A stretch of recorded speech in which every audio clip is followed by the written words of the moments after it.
नगरपालिकेची निवडणूक लागणार अशी माहिती मिळताच काही शहरातील काही नेते बाहेर येऊन चमकोगिरी करायला सुरुवात करतात।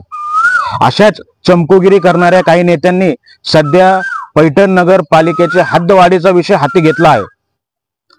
सध्या पैठण नगरपालिकेची जी हद्द आहे या हद्दीत नागरी सुविधा पुरवण्यात पैठण नगरपालिका ही अपयशी ठरत आहे।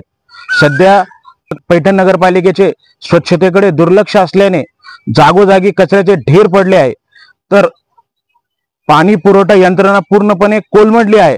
सध्या शहरात दूषित व दुर्गंधीयुक्त असा पाणी पुरवठा होत आहे, तसेच अनियमित पाणी पुरवठा होत आहे। त्याचप्रमाणे पैठण नगरपालिकेकडे सक्षम यंत्रणा नसल्याने सध्या शहरात पैठण नगरपालिकेमार्फत जे विकास कामे होत आहे त्या विकास कामांच्या दर्जावर प्रश्नचिन्ह निर्माण होत आहे। अशा या बिकट परिस्थितीत पैठण नगरपालिकेची अवस्था आहे आणि पैठण नगरपालिकेची जर हद्दवाढ केली तर पैठण नगरपालिकेवर अधिकचा ताण पडून पैठण नगरपालिकेची यंत्रणा पूर्णपणे कोलमडेल अशी चर्चा सध्या नागरिक करत आहेत।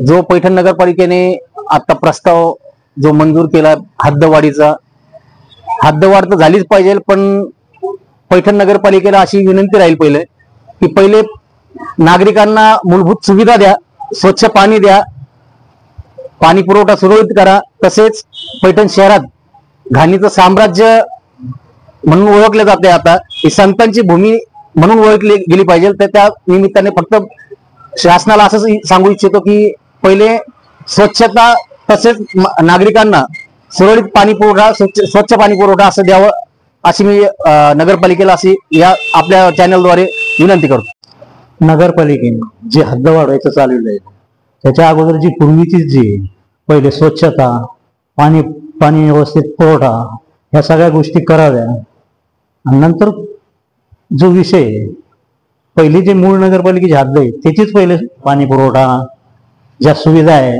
त्या सगळ्या पुरवाव्या आणि नंतर विचार करावा बाकीची गोष्टी।